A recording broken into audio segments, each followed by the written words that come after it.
Bonjour à tous, je suis ravie de vous retrouver aujourd'hui. C'est un format un peu particulier.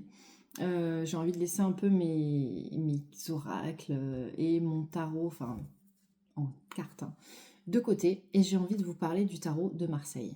Ça fait un moment, ça fait plusieurs mois que je vous dis que je travaille sur le tarot de Marseille, que j'écris quelque chose, que j'essaye de créer une formation. Alors ça y est, j'ai terminé. J'ai terminé de l'écrire. J'ai écrit, je sais pas combien de pages, beaucoup. J'ai fait une thèse. Je me suis remis aux études. On dirait que je suis à la fac et j'adore ça. Quoi qu'il arrive, pour l'instant, je ne sais pas quoi faire de cette formation que je vous ai préparée. Je ne sais pas si je vais la vendre, si je vais la mettre en ligne, si je vais organiser en présentiel, en distanciel. Bon, bref. Donc n'hésitez pas. Déjà, dites-moi en commentaire si vous seriez intéressé, comment vous seriez intéressé pour être formé au niveau du tarot de Marseille. Qu'est-ce qui vous intéresse? Est-ce que vous préférez acheter un truc tout prêt et vous le faire chez vous tranquillement quand vous avez le temps? Est-ce que vous voulez quelque chose en présentiel? Alors, spéciale dédicace à Lilounette, je ne vous ai pas oublié. Je sais que vous vous êtes inscrite et que vous voulez une formation en présentiel.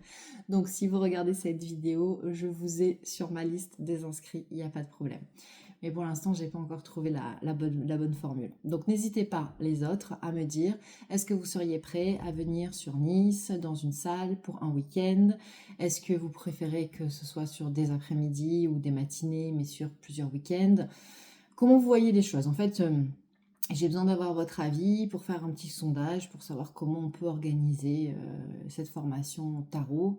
L'idée, c'est d'avoir une vue d'ensemble du tarot et de travailler sur les arcades majeures, puisque c'est ça qui nous donne le plus de renseignements possible et qui nous aide à savoir où on en est dans notre vie actuelle, surtout, au-delà de savoir ce qui va se passer. Donc voilà, je vous invite à mettre le plus de commentaires possible. Je fais comme d'habitude, je prendrai un commentaire au hasard et je vous offre une guidance personnalisée gratuite. Ça, c'est mon remerciement pour tous les partages et parce que vraiment vous êtes au top. Vous likez, vous participez, vous êtes tout le temps présent à mes likes, à mes lives. Euh, voilà, c'est la moindre des choses que je peux faire de temps en temps, vous offrir une guidance personnalisée. Donc n'hésitez pas à continuer et dites-moi ce que vous voulez comme style de formation. Voilà, et puis selon ce qui va ressortir, on fera un vote à la démocratie, quoi. Voilà. Donc vous avez vu aujourd'hui, je suis en vierge sage, organisée, j'ai mis ma petite veste, j'ai mes notes devant. Même moi, là, je n'en reviens pas de mon organisation. Allez, je vous fais un petit débrief. Aujourd'hui, on part sur le tarot de Marseille, sur l'histoire.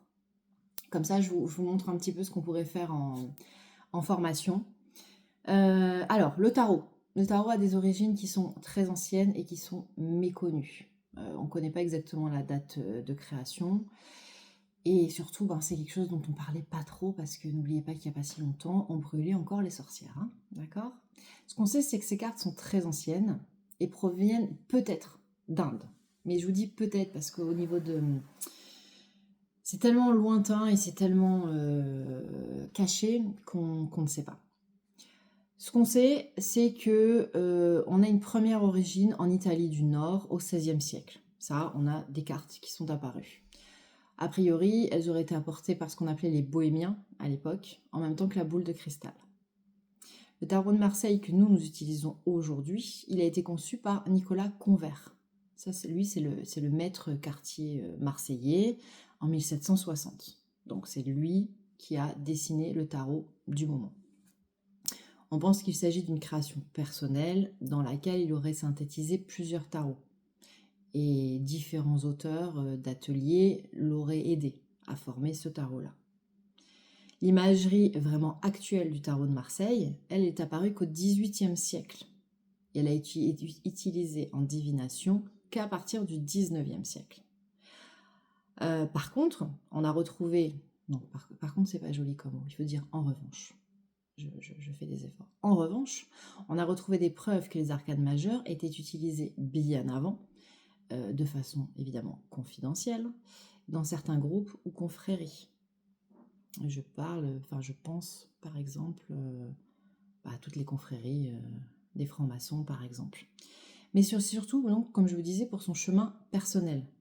Au début, on n'était pas au niveau de la divination. On voulait savoir où on en était, là, sur notre vie actuelle.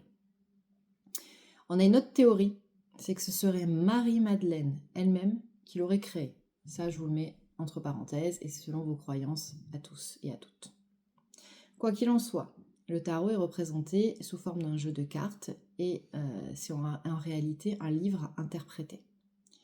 Il s'agit du livre de la vie. En effet, les 22 arcanes majeurs forment le livre des enseignements et représentent le chemin initiatique. Parce qu'en fait, il s'agit de la roue du destin qui tourne de façon continue. Et c'est pour ça qu'on parle toujours de roue de fortune, de roue du destin. C'est la rota. Et c'est pour ça que ça s'appelle le tarot. C'est ça. En espagnol, c'est la rota du tarot. Chaque carte, par ses dessins, ses couleurs, son nombre, ses symboles, représente une voie initiatique, une roue dont il convient d'interpréter la signification en fonction des différents éléments. Le tarot est l'image de tout ce qui peut arriver dans la vie d'un être. La naissance, la vie, l'amour, la mort, la souffrance, la maladie, le bonheur. En effet, toute la vie de l'humanité est inscrite dans le tarot. La connaissance du symbolisme de chaque carte ne suffit pas. C'est l'arrangement des cartes entre elles qui donne toutes les situations auxquelles peuvent avoir affaire tous les êtres qui vivent sur notre planète. Ces situations peuvent concerner le passé, le présent et l'avenir. Il est donc possible d'examiner des événements sur toute la ligne du temps, du passé jusqu'au futur. Il est donc possible. Ce n'est pas obligatoire. Il s'agit du chemin qui mène vers la connaissance. C'est vraiment un chemin initiatique, le tarot, au-delà de divinatoire. Donc ces cartes, elles suivent un chemin initiatique, en fait comme le Petit Prince, qui rencontre différents personnages et qui le font grandir. On a d'abord le battleur, qui apprend également aux côtés des différentes figures, comme l'impératrice, le pape ou le diable. C'est ça l'idée, c'est nous qui rencontrons différents personnages. Le tarot de Marseille apparaît comme le miroir de notre intériorité, le miroir de soi. Que me renvoie la lame? La lame, c'est la carte, au moment où elle m'apparaît. De quoi elle me parle? Qu'est-ce qu'elle me fait ressentir? Qu'est-ce que je vois? Qu'est-ce que je comprends quand je regarde cette carte? En fait, c'est qu'est-ce que cela renvoie de moi. C'est comme si on avait un miroir en face de nous. Sans connaissance du symbole, la personne, en fait, répond spontanément. Et c'est ça qui est intéressant. En fait, l'idée, c'est que quand vous êtes en séance, si c'est vous qui tirez les cartes, n'hésitez pas à montrer la carte et à dire au consultant « Qu'est-ce que tu en penses? Qu'est-ce que ça t'évoque ?» Par les couleurs, par l'illustration, par les objets que tu vois. En fait, le secret, c'est de regarder le tarot avec des yeux d'enfant, sans explication.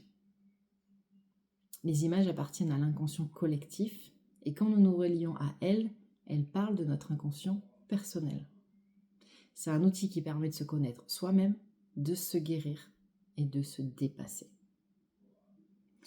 Donc utiliser le tarot de Marseille est au-delà de la divination. C'est une divine action. Vous comprenez? Divine action, divination. Ce n'est pas toujours l'interprétation du futur qui est importante, mais l'intention de la question. Elle doit être précise et ne pas poser plusieurs en une. Ça, c'est très important. Ne partez pas dans tous les sens. Posez à chaque fois une seule question et très précise. C'est comme quand vous faites vos lettres à l'univers. Soyez le plus précis possible.